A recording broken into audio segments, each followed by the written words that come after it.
अस्सलाम वालेकुम। Iran Israel America war.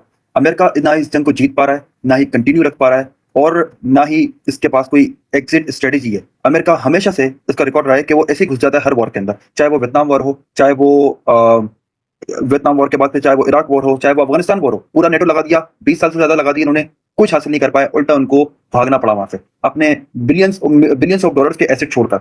इसके बाद बात की जाए कि अमेरिका के लिए ये जो वॉर है वो वॉर से ज़्यादा वो एक ट्रैप है फाइनेंशियल का। अब देखें जब से वॉर स्टार्ट हुई है 1 महीने से ज़्यादा हो गया। वॉर रुकने का नाम नहीं ले रही है, उससे ज़्यादा वो बढ़ती जा रही है और ज़्यादा मज़ीद एस्केलेट हो रही है। ईरान ने अमेरिका के बिलियंस ऑफ डॉलर्स के रडार्स थे, जो अर्ली वार्निंग रडार सिस्टम थे, जो कि दूर से आने वाले ड्रोन या मिसाइल को डिटेक्ट करते थे, तबाह बर्बाद हो गए। बिलियंस ऑफ डॉलर्स का लॉस हुआ।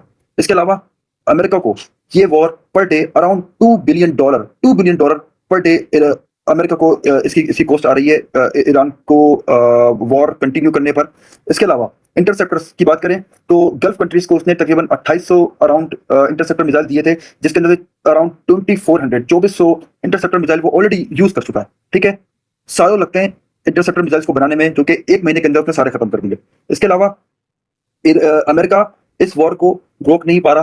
ख्वाहिश इसकी है डोनाल्ड ट्रंप की भी कि ये इस वॉर को खत्म कर दिया जाए, मगर प्रेशर है इसके ऊपर सिर्फ इसराइल का, और इसराइल की पावरफुल लिबी जो अमेरिका में बैठी हुई है वो भी इस वॉर को रोकने नहीं दे रही है।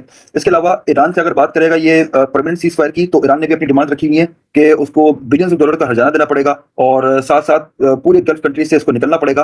तो ये बहुत बुरी तरीके से फंस चुका है। अमेरिका की जो इकोनॉमी है वो बुरी तरीके से कोलैप्स होने जा रही है। इसके अलावा अगर हम बात करें आगे, अमेरिका ने कभी भी नहीं सोचा था कि ईरान इस तरीके से स्ट्रेट ऑफ हॉर्मुज़ बंद कर देगा। अमेरिका की ये जंग जो है नाक के ऊपर आई हुई है। 1 महीने से ज़्यादा हो गया। पहले दिन ही ईरान ने स्ट्रेट ऑफ हॉर्मुज़ बंद कर दिया था कंप्लीटली तौर पर, और उसके बाद फिर इसके पास कोई ऑप्शन नहीं मिल रहा इसको कि किसी तरीके से ये स्ट्रेट ऑफ हॉर्मुज़ को खोल सके। इसके अलावा जो उसका पेट्रो डॉलर सिस्टम था वो बुरी तरीके से कोलैप्स हो रहा है।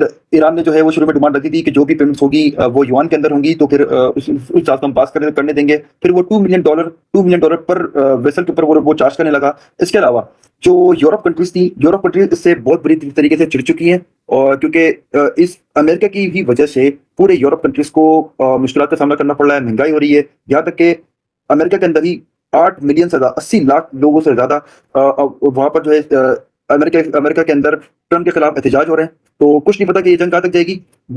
इसके अलावा देखते हैं कि होता क्या। बाकी आप लोग वीडियो अच्छी लगी तो लाइक करें, फॉलो करें और कमेंट्स में अपनी राय जरूर दें। तब तक के लिए अल्लाह हाफिज़। पाकिस्तान जिंदाबाद।